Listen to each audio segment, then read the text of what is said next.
Howdy kids, I just want to go over something with you here. You know, all the trouble I had, and I thought there was something wrong with the coolant system, and I thought maybe head gaskets, it wasn't that. And then I thought, well, the radiator's probably not big enough.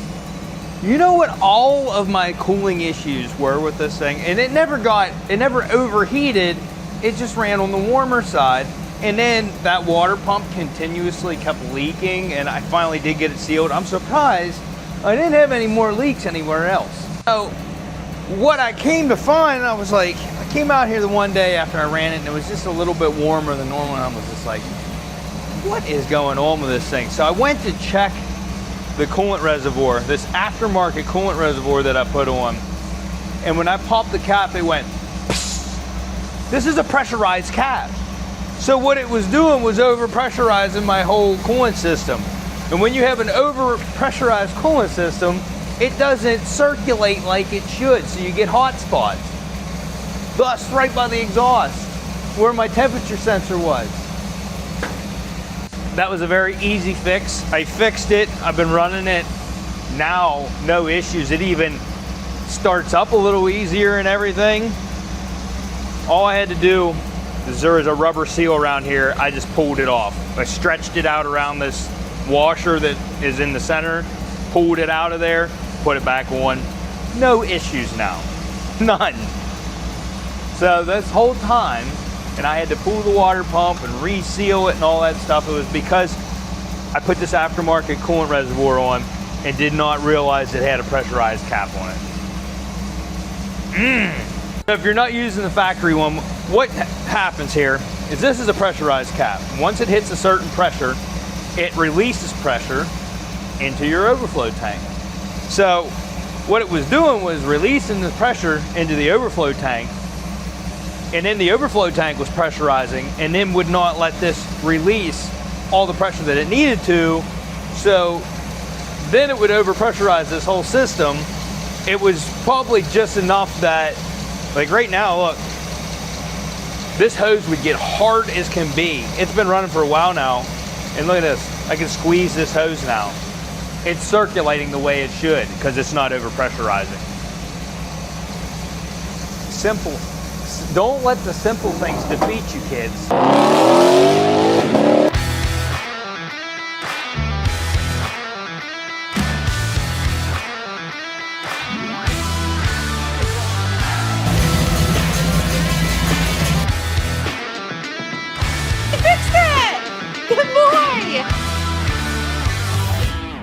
Almost makes me want to put the warmer thermostat back in it because I have a 160 in it now, which is cold, and it does get up over 160.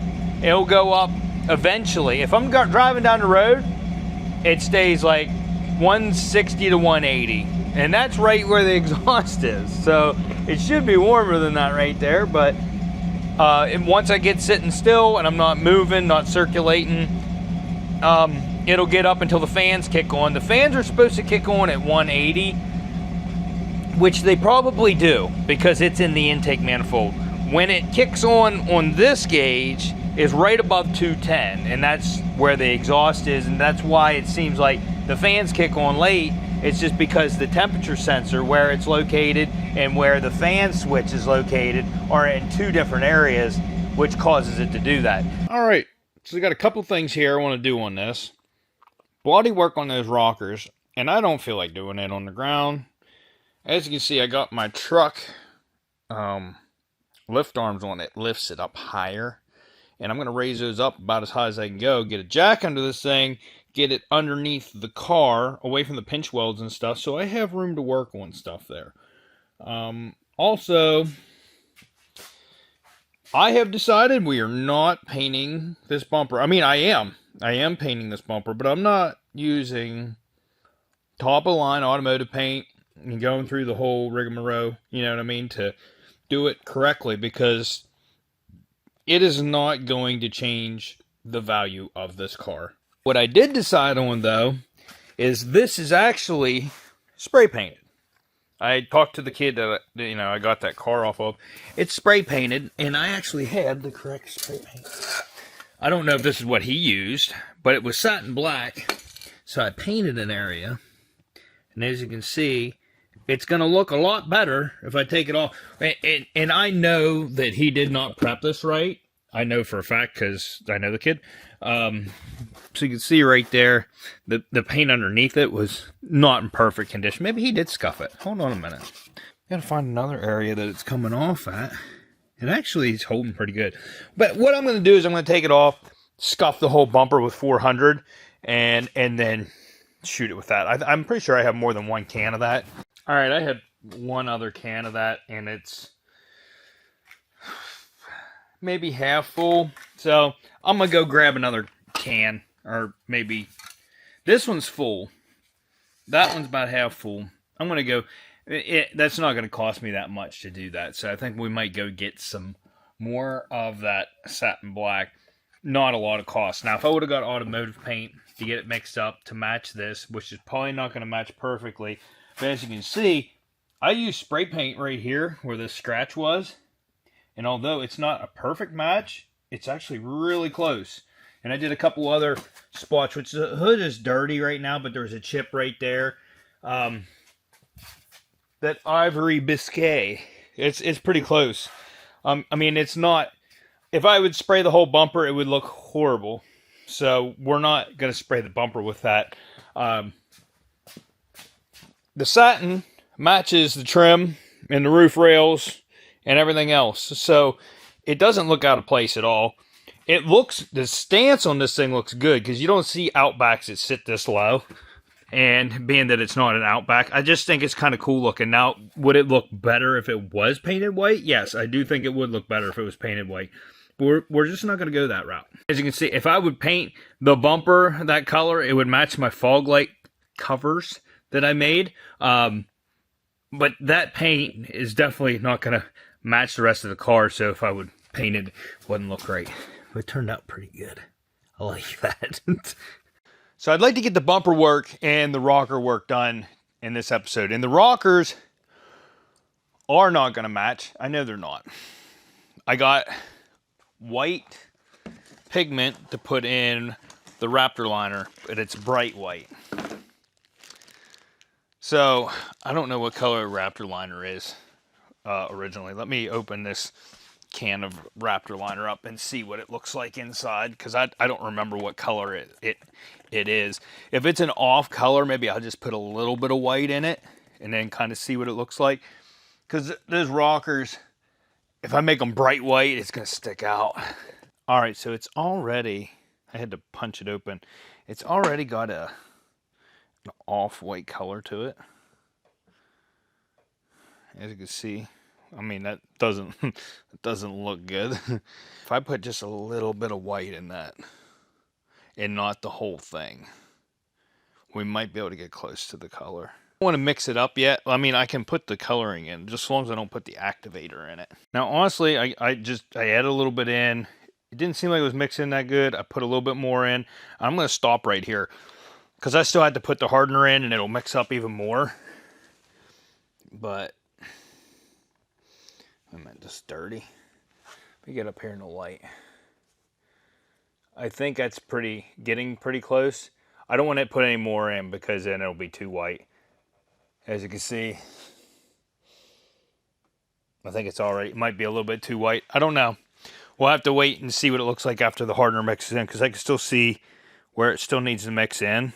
So we'll wait to put more in. I'm not going to put any more coloring in. We're going to stop right there.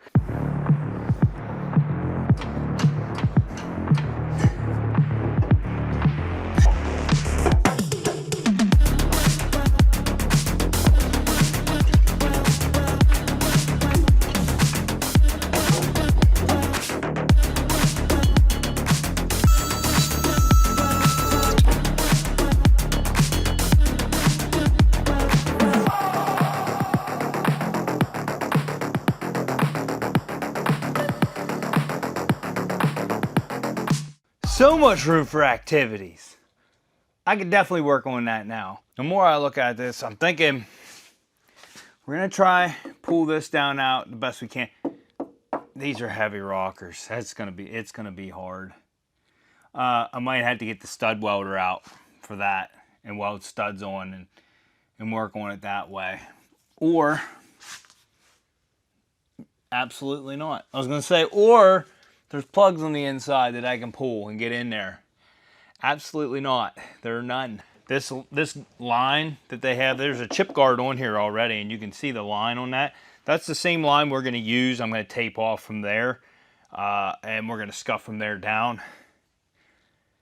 I'm going to try to pull these out. If I don't get them pulled out, we don't get them pulled out. We're still going to get them coated with that stuff to keep them protected. And we're going to straighten out the pinch welds. And that one's got to chip right up to the seam where that line is. I wanted to stop at. So this one is more visible. So I do want to try to get these pulled out for sure.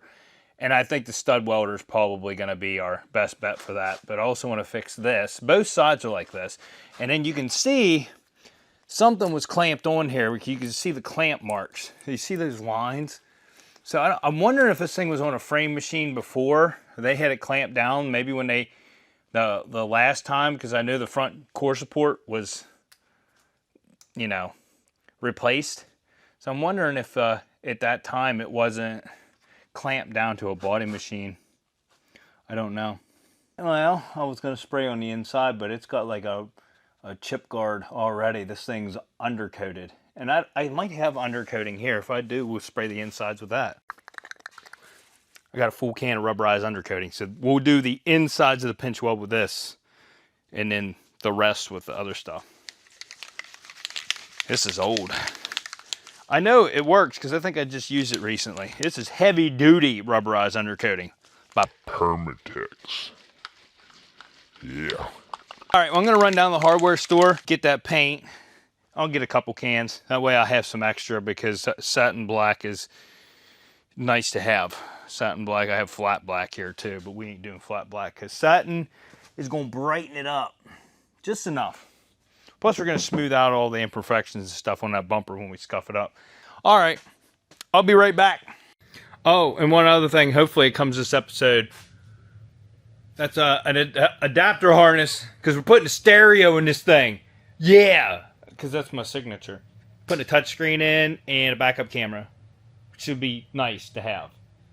You got to update it a little bit, you know what I mean? Give people what they want. And since the Toto's sending it out for free, then, you know, it's a lot easier to give people what they want. You know what I mean?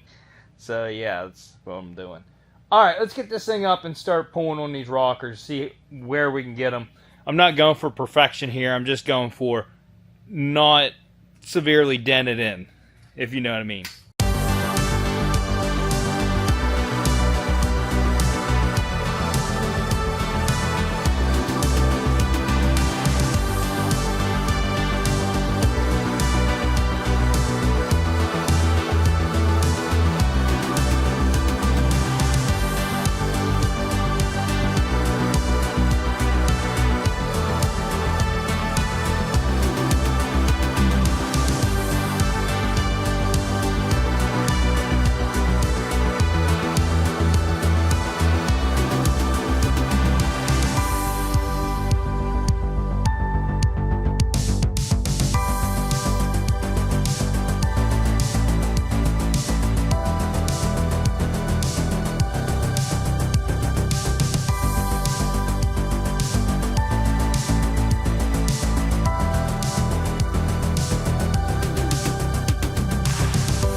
All right, we got pinch welds again. They're not perfect. Why is this like this, you ask? I figured out why these wouldn't come off. Look at this. Somebody put nuts on them, on the backside, so you can't take them off. There's no way you can get back in there with a wrench. Like, I'm gonna try to get this other one off, but I have these push-in things that you push in the hole and then use a little self-tapper and run in it, and it'll hold it in. Anyways, I gotta get the paint cleaned off of these dents. This side doesn't look like it's gonna be too bad. The other side, I'm gonna try my puller thing, the thing that tacks itself to it, and then you pull on it. I don't know if it's gonna work, but we're gonna try it. Got plenty of bare metal to ground to. Got plenty here. Yeah, this was definitely in a frame machine before. So I don't know what for, because I don't see anything really bad underneath here. But let me get that thing out, and I might have to clean a little. I'm definitely gonna have to clean some paint off of this. But I don't have to worry about really leveling this as for like these and stuff, because the stuff we're putting on is textured. And I can tell that this was sprayed after the fact. Like this looks like factory. This doesn't look like factory. And then there's a run in it right here, and a little drip right there. So it'll be looking better when it's done. And I don't have to get like inside of here or nothing. As long as I get out to the spot where the mud guard covers, which honestly comes the whole way out to here, so I can tape off somewhere there. But yeah, let's try to get these dents out. Also, who else has a lift and then doesn't put it up high enough so you have to crouch over to work on your car? Oh, that's just me? Alright, here's my only complaint about this machine. I do like it. I thank Vivor for sending it out. But they should have made the cables longer. Like, I gotta use a transmission jack so I can get it up high enough. Like, you have to keep it really close to your work. Like, that's all the more cable you got there for that. And then the ground. And then the clamp for the ground, I can never get it to stick right. So I always just clamp it on. That's what we got going on here. So I do need to clean that metal. Whatever they put, their primer that they put on this is strong stuff, because you see how hard of a hit that took, and it did not take that the primer off that's underneath that.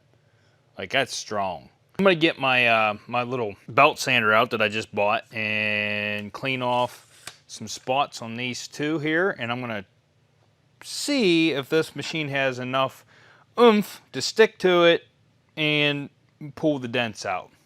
Wish me luck.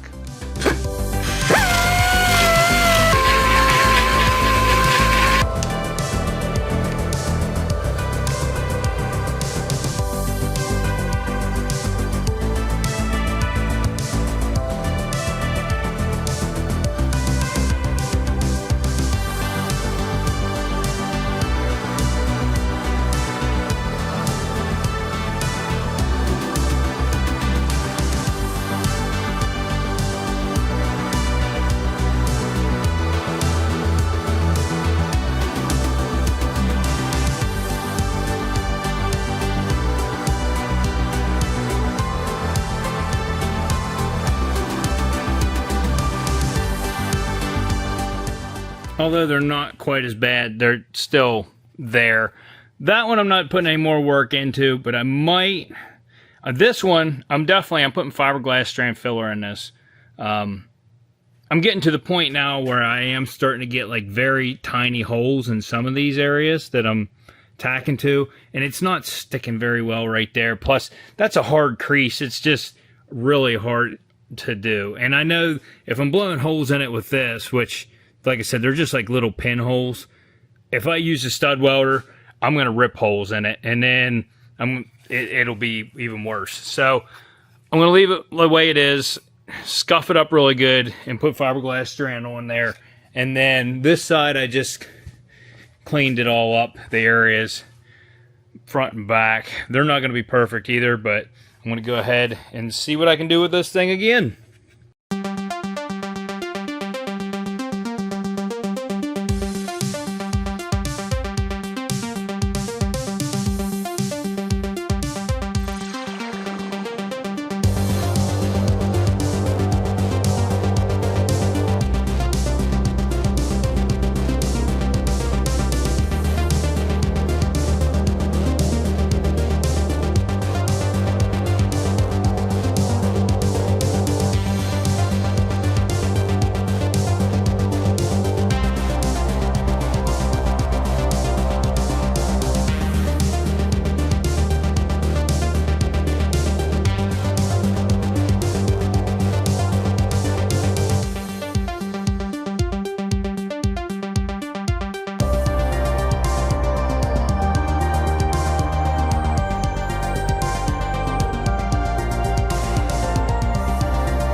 Now we're looking way better. I got some things to do. I'll come back. I need to get those areas scuffed really good. And I used the stud welder. That other thing, it worked, but it took forever. And then sometimes it would stick, sometimes it wouldn't stick. Like I said, we're not going for perfection. This is getting filled in with the fiberglass strand filler, and I left some of the studs on where the hole's at. That's going to grip that fiberglass strand like really, really good, and there's no chance of that coming loose. But I got to get all this area bare right here to put it in, and then we get that smeared on there. I don't know that I'm going to add any back there. I may, but that's just, it's a slight dent. This one's the worst one. And then over here, I'm going to use fiberglass strand here. I got it pulled down a good bit, and we're probably not going to get that whole dent out because it dented. And here's the worst part of it right here. So I'm going to try to like fill that area in here. Back here, I don't know. This is another area. I don't think I'm going to do anything with this back here. I think I pulled it out as best as I could, and that stuff we're putting on is going to hide that pretty well. So for the most part, got them pulled out a good bit where we're not putting a 1/2 inch thick of fiberglass strand in there. Oh, how could I forget? So we figured out that problem. Figured out the problem on my truck, my Silverado. We did a transmission service. It was still funky. Like, it was like, didn't want to hold gear. And I found out what was wrong with that whole exhaust system. It was the flex pipe that I got from Canada. It was half the length it was supposed to be. It was labeled for my truck, but it's not what it was. So the flex pipe was wrong. That's what made the whole exhaust system wrong. But we made it. We're actually like it better the way it is now, except for that whistle. I still haven't got underneath it to figure that out because I don't floor it like that I hear it at all. Anyways, the problem with the transmission on that, it was over full. So the whole time I've had that truck, I had to look up temperature ranges and stuff like that. The whole time I've had that truck, it's been over full, which is what has been making it shift weird. I took it out, was driving it the other day. I went somewhere where it was flat, checked the dipstick. You are thinking with your dipstick, Jimmy? And I was at like 150 degrees. It was over the hot mark. And I was like, that's not right. Checked it like 3 more times, and it was still over the hot mark. I ended up draining 1.5 quarts out of that thing. If you remember right, whenever I did that service, I put the same amount back in that I drained out. I didn't measure. That's what I should have did. So the whole time I've had that truck, it's been over full. So I've put 15,000, 16,000 miles on that truck with the transmission over full. And I always thought the transmission was a little weird. It's working so much better now. All right, I'm back already. Let me get this stuff out of the way. I'm going to get my DA out and hit that with like 80 grit. I don't know what all I have for fiberglass strand, but I did see that. I just opened up a box I've had here on the floor forever. I didn't know what it was. Boom, there it is. Actually, I'm not going to use that. I see I already have one open right here, a small one, and it's still pretty much full. So I'm going to use this instead.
You ever change your mind overnight? I have. Rockers, I'm just doing the whole thing. It's gonna be too hard to try to tape line that line and then scuff right to the tape line, where I can scuff right up to the top of the rocker and just, it's gonna be so much easier. I debated then taping this out across here and doing that too with the Raptor liner. Still thinking about that. Still thinking about that. Don't know yet. Nah, better not. I don't know how good it's gonna stick to plastic, and yeah, I'm not. Anyways, I got 180 on my sander there. I got the flat DA out now, this one.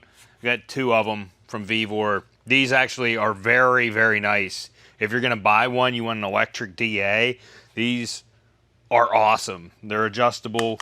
They're really good. Really, really good. I actually prefer these over the air ones. And we're gonna scuff the whole thing with 180. So I need to get some tape out and tape the doors and tape the fender. And we're just gonna go to town. These doors, I believe they've been painted before. I can see orange peel on them. It's not something I think was factory. I also need to clean these up a little bit, but I guess we'll just go ahead and sand them now and then figure it out then later. Let's just get to it. I hope I have enough 180 sandpaper for this thing, but we'll find out. Oh man, I even got 80 grit. Actually, I'm gonna use 80 grit to knock down that fiberglass strand, because fiberglass strand is, it's fun to knock down. Yeah, we're gonna use 80 grit on that, and then I'll probably use that actually on the areas where that chip guard over here on this side is wore through, especially that one spot right there. Just, it'll level things out like right now. And like I said, this stuff's gonna, it'll even cover 80 grit. So yeah, let me clean these areas up a little bit, wipe these down before I start sanding, because you can end up sanding dirt and grease and stuff into your painted surface. And I know it's probably not going to affect this chip guard at all, but we'll do it anyways. So we'll just give it a quick wipe down and then we'll go from there.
Now, I was very naive to think that I was going to get out of this without having to put a little bit more putty on there.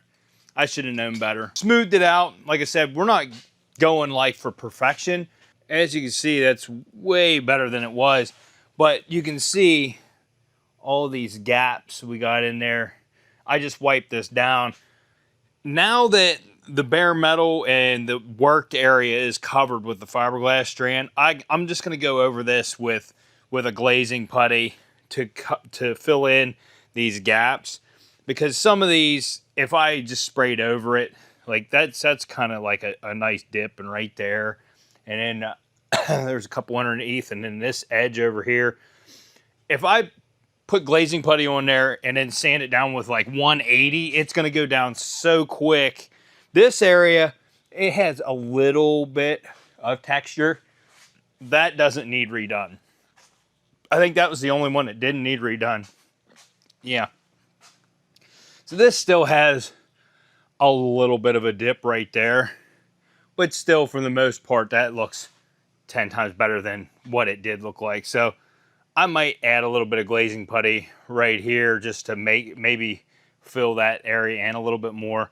But yeah, those kind of dips right there, I think I do want to get rid of. And then this one also has some areas there.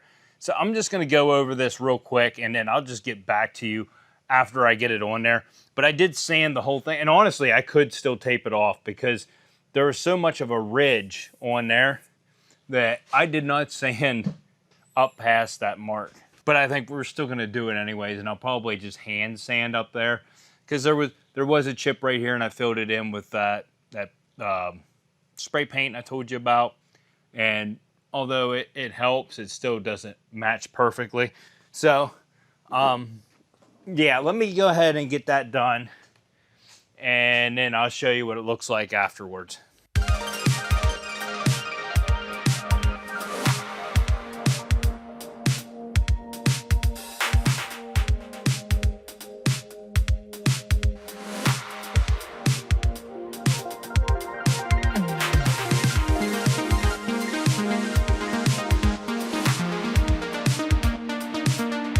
Listen, I'm well aware. I said I was going to come back right after I put some filler on there.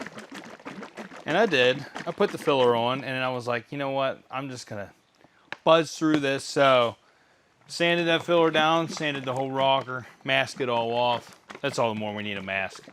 I ain't going to turn the exhaust fans on and stuff.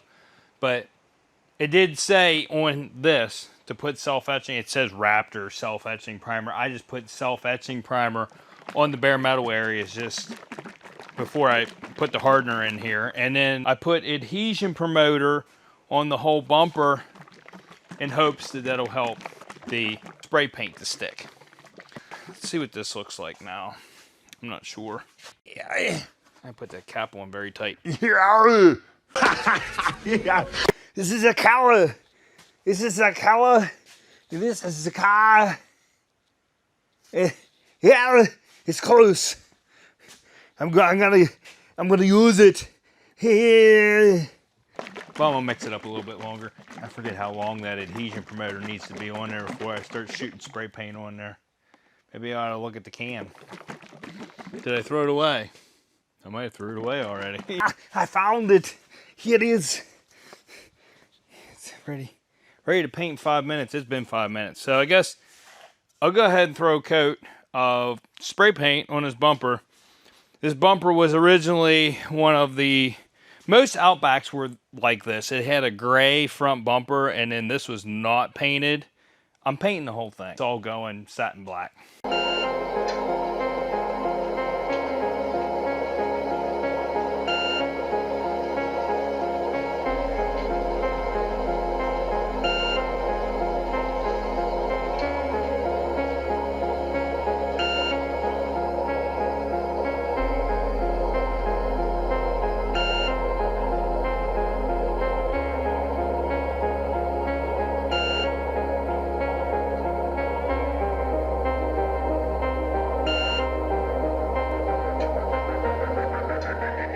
All right, now with one good coat on that, we can set up a Raptor liner.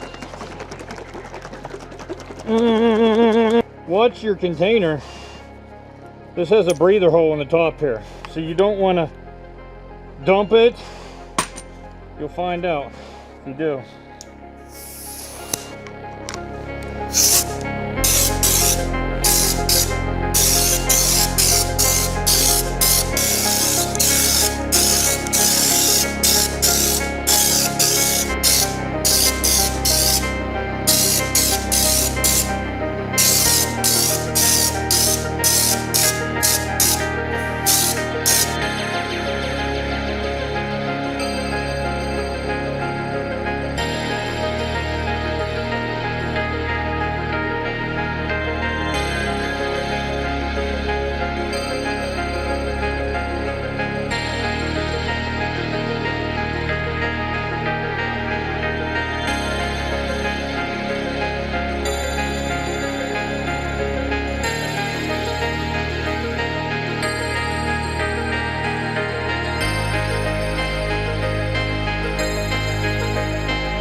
Not sure if satin black was the way to go on this bumper or not.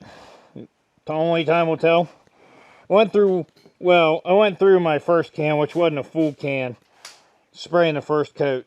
So, more to come. It looks like it turned out pretty good though. This is normally not painted, so there's a little bit of texture to that. But besides that, I think it's going to turn out pretty good. There's a lot of texture to this, and I'm hoping I get better coverage on the next 1 to 2 coats, because I can kind of see my sanding stuff underneath. Probably should have went over this with like a white primer, sanded it, and then put it on, but it's not that far off in color, honestly. And I think another coat, let me look at it over here. I guess it is a little bit darker, maybe. I can add a little bit of color to it, but I don't know if I want to. I might add a little bit of white. Yeah, let's go a little bit whiter.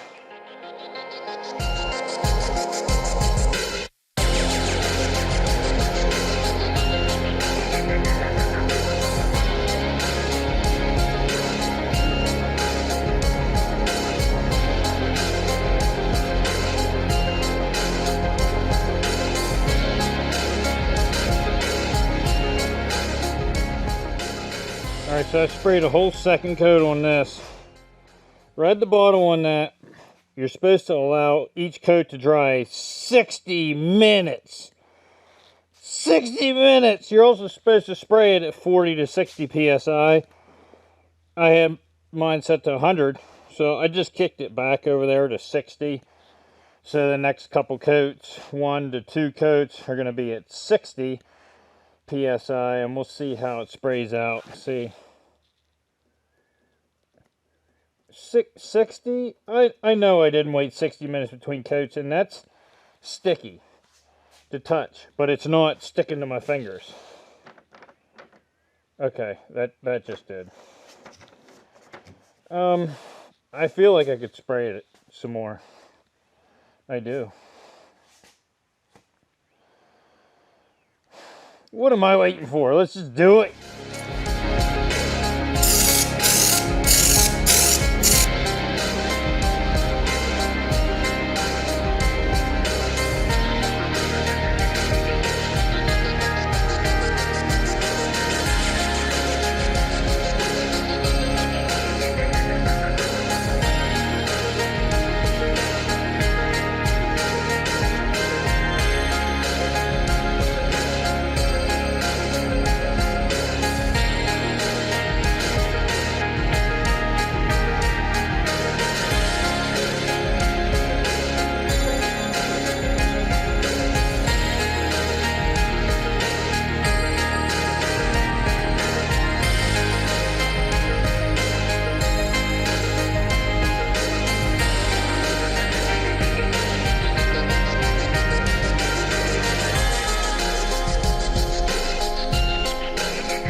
I had extra bed liner left over. The fog lights were sitting there. I scuffed them real quick. I'm like, screw it. Threw a coat of that bed liner over top of those fog lights, since they're covers now and they're not actually fog lights. That's gonna look good. It's gonna match the rockers. It's gonna look good. Also, next video should be the last video on this. We have to do a serious clean on the interior. For low miles, this interior stinks. It smells like smoker, maybe. But it really needs cleaned out. The headlights, if you didn't notice, one of them's pretty clear. The other one's not. Doing a headlight restore. These kits right here are awesome. I've been using these. I always buy a couple of them. I bought 2 of them. Now I can make those work for 2 sets of headlights. They're supposed to use one ceramic wipe for each side, for each headlight. And I use one ceramic wipe for both headlights. And it normally turns out pretty good. Also, I got a wiring harness because I have an Android stereo coming. It's not here yet. I don't think the next video is going to be on this. The next video might be that BMW that I need to service. It's a diesel, making big numbers. That thing rips. It's a twin turbo V6 diesel, or maybe it's an inline 6, being a BMW. I can't remember. It's a 6-cylinder twin turbo. That thing, it does rip. It would actually give my Lexus a run for its money. It's tuned, deleted. It's impressive for a diesel. And it actually needs reconstructed as it sits right now. He wants a service. I have everything here to service it. I'm going to do a service. Fuel filters. It has a check engine light I need to check into. And then it might be putting a stereo in it. I don't know yet. Before I let you go, I think I'm going to go ahead and unmask this. At least take the tape off and see what it looks like.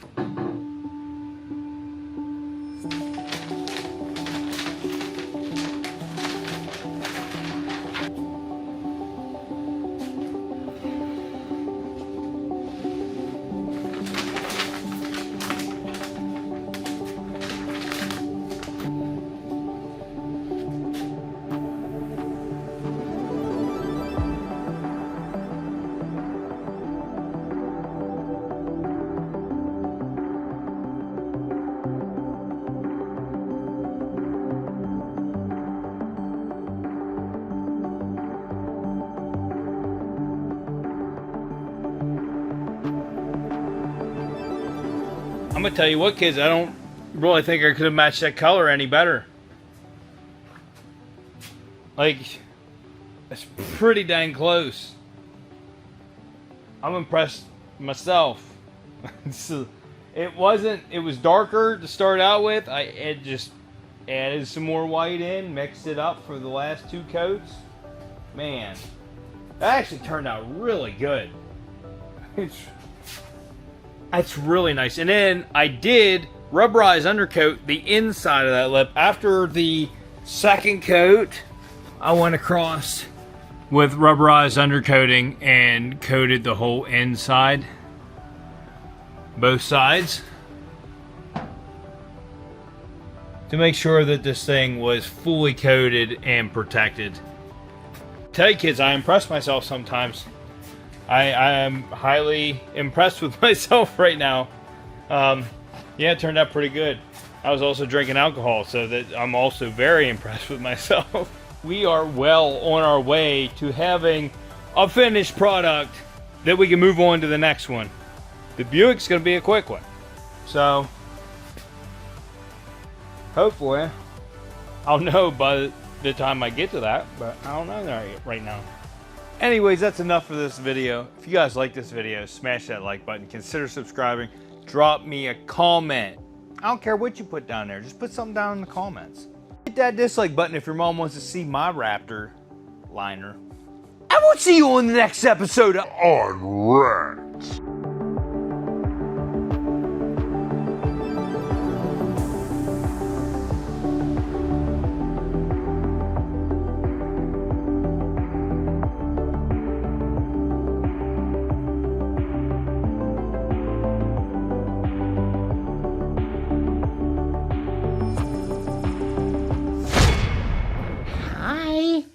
Daddy gotta go pick up a new project, so remember to feed all your brothers, because I'm not gonna be here to feed you. Okay? Alright? Okay, clean your tail. Now, if that isn't the most precious thing, look at you two. Oh, look at you. They leave very soon. You might have a couple more videos in them. Huh. Yeah.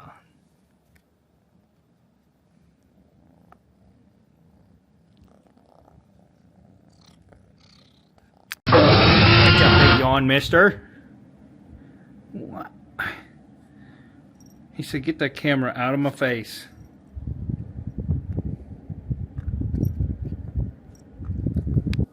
What we doing? Hey, you got a big yawn too. What you doing? Where's your sister at? Everybody got a big yawn in them. We're going to pick up a new car. Say bye-bye.